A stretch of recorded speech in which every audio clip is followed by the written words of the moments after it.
आखिर तू हाथ लग ही गई। चल बता, कहाँ है वो नागमणि? मल्हार, जो अपनी लालच की भूख मिटाने के लिए किसी भी हद तक जा सकता था, वो एक औरत को बेड़ियों में बांध बिजली के झटके दे रहा था। ये औरत और कोई नहीं बल्कि नागलोक की रक्षक नागिनी राम्या थी। लगता है तेरी सांसें बस यहीं तक थी।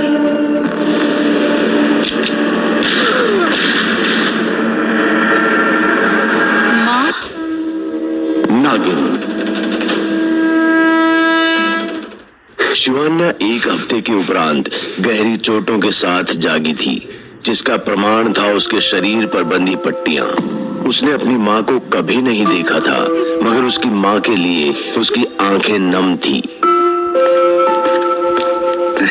बिटिया, आराम से, हम तुम्हारे ही जागने का इंतजार कर रहे थे। हम कहाँ हैं बाबा?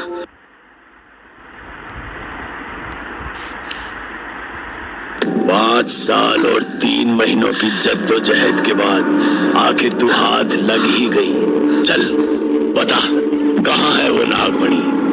मल्हार, जो अपनी लालच की भूख मिटाने के लिए किसी भी हद तक जा सकता था, वो एक औरत को बेड़ियों में बांध बिजली के झटके दे रहा था।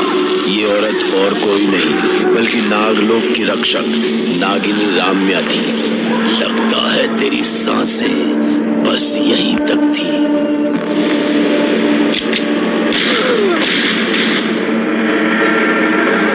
माँ? नागिन। शिवान्या एक हफ्ते के उपरांत गहरी चोटों के साथ जागी थी, जिसका प्रमाण था उसके शरीर पर बंधी पट्टियां। उसने अपनी माँ को कभी नहीं देखा था, मगर उसकी माँ के लिए उसकी आंखें नम थी। बिटिया, आराम से, हम तुम्हारे ही जागने का इंतजार कर रहे थे। हम कहाँ हैं बाबा? और ये सब किसने? बिटिया, तुम फिलहाल आराम करो, हम तुम्हारे खाने के लिए कुछ लाते हैं। इतना कहे शास्त्री अपनी रसोई घर में आकर भोजन की तैयारी करने लगा, मगर जैसे ही नीलवंती यक्षिणी उसके सामने अवतरित हुई, उसके हाथ से करछी छूट गई। नाविका, माना तुम यक्षिणी हो, पर कृपया क्या तुम दरवाजे का उपयोग कर सकती हो? किसी दिन सच में तुम मुझे... मैं तुम्हारी नाविका नहीं हूँ, और शायद कभी थी भी नहीं। तुमने शिवन्या को सच क्यों नहीं बताया? उसकी कुल माता होकर भी तुम्हें उस बच्ची पर तरस नहीं आता? अभी अभी तो वो बेचारी बच्ची मौत के मुंह से बचकर आई है। उसने अगर जल्दी ही कुछ नहीं किया तो वो मरी, और भूल गए उसकी माँ की हत्या। किसने मेरी माँ की हत्या करी, और कौन थी मेरी माँ? कुलमाता, कुछ तो कहिए। आज सपने में मैंने एक लाल रंग के वस्त्र पहनी औरत को किसी शिकारी के हाथों प्रताड़ित होते देखा, और मैंने आंखें खोली तो पता नहीं कैसे मेरी जुबान पर माँ का नाम था और आंखों में आंसू। ऐसा क्यों कुलमाता? क्योंकि वो सच में तुम्हारी माँ थी, और नागलोक की पुरानी रक्षक भी थी। हाँ शिवन्या, तुम पूछ रही थी ना कि आखिर तुम ही क्यों? नागलोक की परंपरा रही है कि रक्षक के वंशज ही रक्षक बनते हैं। तुम्हारी माँ ने 150 साल नागलोक को सुरक्षित रखा। फिर एक दिन मल्हार और उसके आदमियों ने नागलोक को ढूंढ निकाला, और नागलोक में चारों तरफ त्राही त्राही मच गई। पर तुम्हारी माँ ने नागलोक से सभी को किसी तरह सुरक्षित बाहर निकाला। मल्हार के आदमियों का संहार और नागलोक का द्वार बंद कर खुद मल्हार से युद्ध करने उतर पड़ी। पर एक बेचारी नागिन इंसान के आधुनिक हथियारों के आगे कितना टिकती। उस दरिंदे का इन सब से भी नहीं मन भरा तो उसने तुम्हारी माँ रम्या की जीभ और दांत भी निकाल अलग कर दिए। मेरी माँ के साथ जो कुछ भी हुआ, पर कुलमाता, ये कार्य मेरे द्वारा हो पाना संभव है।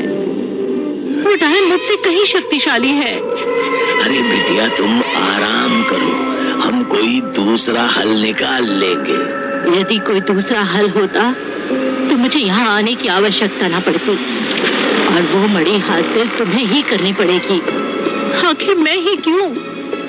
क्योंकि जिस मल्हार ने तुम्हारी माँ को मार डाला, वो उसी माया का सौतेला पिता है, और माँ का बदला बेटी नहीं लेगी तो और कौन? और याद रखना शिवन्या, अगर तुमने उसे नहीं मारा तो वो उसी नागमणि से मल्हार को पुनर्जीवित कर देगी। ये सुन शिवान्या रोते हुए आश्रम से बाहर चली गई। माया नागलोक की एक इमारत में फर्श पर लाल सिंदूर के गोले में शैतानी क्रिया का अनुष्ठान कर रही थी। नागमणि को दाएं हाथ रख एक मंत्र को कई बार बुदबुदा रही थी। मंत्र के अंत में उसने अपने दाएं हाथ को चीरते हुए अपने खून की बूंदों से जमीन पर एक पेंटाग्राम बनाया। माया तुरंत नागलोक को छोड़ एक दूसरी दुनिया में प्रवेश कर चुकी थी, जहां चारों तरफ अंधेरा था, और उसे सुनाई दी तो बस एक आवाज, अमावस की रात होगा मेरा पुनर्जन्म, पिता का राज। इससे पहले कि मल्हार की आत्मा अपने शब्दों को विराम दे पाती, माया का संपर्क ऐसा टूटा कि वो वापस नागलोक में आ गिरी। आखिर बाबा कहना क्या चाहते थे? अमावस की रात को पुनर्जन्म? इसका अर्थ क्या हो सकता है? शिवान्या गुस्से में नदी किनारे बैठी पानी में एक के बाद एक पत्थर मारे जा रही थी। शिवान्या के चेहरे पर गुस्से और घृणा का एक निशान भी नहीं था। शिवन्या, मैं जानती हूँ तुम क्रोधित हो, पर अपना क्रोध सही जगह पर इस्तेमाल करो। मैं क्रोधित हूँ तो खुद से। मेरी माँ ने नागलोक की सुरक्षा के लिए अपने प्राण तक न्यौछावर कर दिए, और मैं नागास्त्र के होते हुए भी पराजित हो गई, और अपने कुल का अस्त्र भी गंवा बैठी। नागास्त्र ही तुम्हारी आखिरी उम्मीद नहीं थी। एक शस्त्र और है जो उस डायन का संहार करने में तुम्हें काम आएगा, पर उसके लिए तुम्हें यहाँ से कोसों दूर एक सागर तट के किनारे स्थित शिव मंदिर में जाना होगा, जिसमें एक ऐसा शिवलिंग है जिसका अभिषेक तुम्हें दूध और भस्म से आधी रात में करना होगा। परंतु क्या कुलमाता? ओम भगवान विष्णु। अरे उस मंदिर के पहले एक बरगद का वृक्ष है, जहाँ एक बेताल बैठता है, जो बिना अपने 2 सवालों का जवाब पाए तुम्हें अंदर नहीं जाने देगा, और अगर तुम्हारे मन में कोई छल है तो वो तुम्हारे सर के टुकड़े टुकड़े कर देगा। पुत्री, क्या अब भी तुम्हारे मन में कोई संकोच या संदेह है? बताओ। नहीं बाबा, अब कोई संकोच नहीं है। विजयी भव पुत्री, विजयी भव। जाने से पहले एक आखिरी बात। शास्त्री ने शिवान्या के माथे पर तिलक लगाया और आखिरी बात धीरे से उसके कान में कही, जिसे सुनते ही शिवान्या ने बात समझने की हामी भरी, और देखते ही देखते नागिन का रूप ले अपनी मंजिल के लिए रवाना हो गई। 3 दिन बाद शिवान्या रात और दिन के लंबे सफर के बाद आखिरकार सागर किनारे बसे शिव मंदिर में पहुंची। मगर इससे पहले कि वो मंदिर के किवाड़ खोल अंदर जाती, एक काला साया किसी बवंडर की तरह उसके चारों ओर घूमने लगा और अंततः अपने बहाव के साथ उसे उड़ाते हुए किवाड़ से दूर कहीं फेंक दिया। शिवान्या ने गिरने के बाद होश संभाला तो पाया कि एक विशालकाय बेताल उसके सामने खड़ा है, जो उंगली के इशारे से उसे अंदर जाने के लिए मना कर रहा था। बेताल ने एक बेल पत्र की पत्ती शिवान्या की ओर भेजी, जिसमें उसके लिए एक सवाल था। वो क्या है जो हमेशा आता रहता है लेकिन वास्तव में कभी नहीं आता है? कल कभी नहीं आता, सही जवाब सुन बेताल मुस्कुराता है और एक दूसरे बेलपत्र की पत्ती शिवान्या की ओर भेजता है। देवों के देव महादेव से बड़ा कौन है? ये सुन शिवान्या मुस्कुराई जैसे कि वो इसका जवाब जानती हो। प्रभु से बड़ा प्रभु का नाम। प्रभु से बड़ा प्रभु का नाम अर्थात शिव से बड़ा शिव का नाम। बेताल मुस्कुराया और उसने गायब हो शिवान्या का रास्ता छोड़ दिया। शिवान्या भी शास्त्री के कहे अनुसार मंदिर में जाकर भस्म और दूध से शिवलिंग का अभिषेक करती है और आंख बंद करके शंभू का जाप करने लगती है। शिवान्या का शंभू जाप अभी चल ही रहा था कि अचानक एक सुनहरा त्रिशूल उसके सामने हवा में अवतरित हुआ और उसके हाथों में जा पहुंचा। दाएं हाथ में नागमणि लिए माया एक शैतानी मंत्र बुदबुदा रही थी। उसके हर मंत्र के साथ नागमणि की चमक बढ़ती जा रही थी। जैसे ही उसने अपना मंत्र बुदबुदाना बंद किया तो जमीन में से 10 मुर्दे निकले जिनके शरीर का मांस सड़ा हुआ था और आंखें और जुबान बस शरीर से बाहर निकलने को हो रही थी। फैल जाओ चारों दिशा में। मेरी क्रिया के अनुष्ठान में किसी को बाधा डालने मत देना। माया के आदेश देते ही मुर्दों की फौज नागलोक के चारों दिशाओं में फैल गई। माया पिछली बार की तरह एक बार फिर लाल सिंदूर के घेरे में बैठ गई। इससे पहले कि वो अपने कार्य को अंजाम देती, उसे नागलोक के द्वार के गिरने की आवाज सुनाई दी और गौर से देखने पर उसे एहसास हुआ कि शिवान्या एक बार फिर उसके काम में बाधा डालने वापस आ गई है और साथ ही साथ उसने उसके 2 सैनिकों को दरवाजे तले रोन दिया है। ये नागिन है या मलेरिया? यूं उठा के बार बार चली आती है। अरे कहाँ मर गए मेरे सैनिक? बस बहुत हुआ, मारो यार इसे, खत्म करो। माया की मुर्दा फौज ने शिवान्या पर धावा बोल दिया। वो एक एक कर उस पर टूट पड़े और उसके शरीर को नोचने लगे, पर शिवान्या इस बार सूझबूझ और ठंडे दिमाग से काम ले रही थी। उसने तुरंत एक विशालकाय सांप का रूप ले लिया और फन फैलाए उन सब पर फुफकारने लगी। उसने अपना बड़ा सा मुंह खोला और एक साथ सभी मुर्दों को अपने जहर से जला दिया। शिवान्या की नजर अब माया पर पड़ी तो वो तुरंत उसकी ओर रेंग कर उसे भी निगल जाना चाहती थी, मगर माया ने चालाकी दिखाते हुए अपने शरीर को 1000 मकड़ियों में तब्दील कर लिया और अपने पीछे खड़ी नागलोक की एक मीनार पर चढ़ गई और वापस मकड़ियों से अपने इंसानी शरीर में आते हुए बोली, बहन तू कब सुधरेगी? ना तेरे कपड़े बदले, ना तेरा टांग अड़ाने का एटीट्यूड। I mean, why?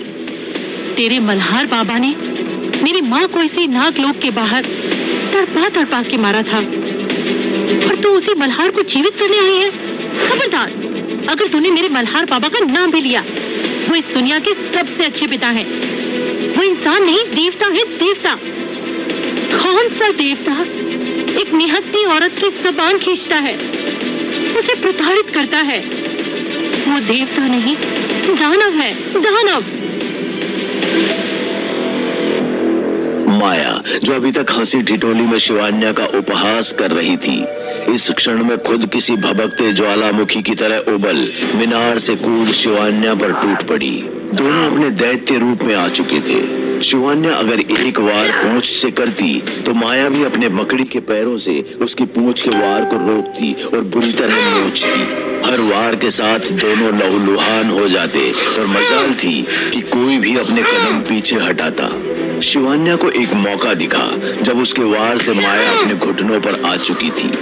उसने शंभू का नाम लिया और अपनी पूंछ से उसके सीने पर इस कदर जोर से वार किया कि माया उड़ते हुए दूर जा गिरी। माया और शिवान्या के इस युद्ध में पहली बार माया ने मुंह की खाई थी, जिसके जवाब में माया खड़ी हुई और माया ने शिवान्या पर उसके नागास्त्र से वार किया।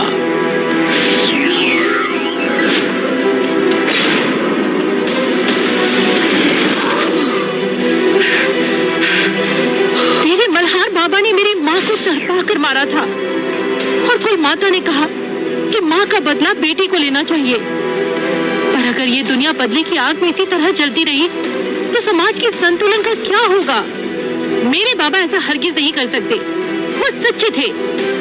माया तुम्हारा सच जानना जरूरी है। इस मणि पर हाथ रखो। माया एक बार तो कतराई, पर माया के मणि पर हाथ रखते ही शिवान्या ने महाकाल का नाम लिया और मंत्र बुदबुदाते ही माया को वो मार्मिक दृश्य दिखाया जो उस रात उसकी माँ के साथ हुआ था।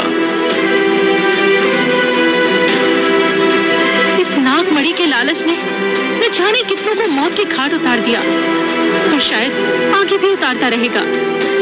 इससे बेहतर है कि ये मणि ही ना रहे। शिवान्या ने अपने त्रिशूल के वार से नागमणि को नष्ट कर दिया और नागमणि की सारी शक्तियां खुद में समाहित कर ली। माया, जो अपने पिता की सच्चाई से अभी रूबरू हुई ही थी, अपने आंसू पोंछते हुए बोली, तुमने आज मेरी जान बख्शी है। अगली बार सामना हुआ तो शायद मैं भी तुम्हारी जान बख्श दूं। अगर मेरी हिदायत रहेगी, कभी दोबारा मेरे सामने मत आना। इसी हिदायत के साथ माया ने एक बार फिर हजारों मकड़ियों के रूप में अपने शरीर को बिखेरा और नागलोक से हमेशा हमेशा के लिए चली गई। और आखिरकार नागलोक में एक नया सवेरा हुआ और इसी सवेरे के साथ नागलोक में बाकी नाग और नागिनों का प्रवेश आरंभ हुआ, जो झुककर शिवान्या या कहें अपनी रानी का आदर कर रहे थे।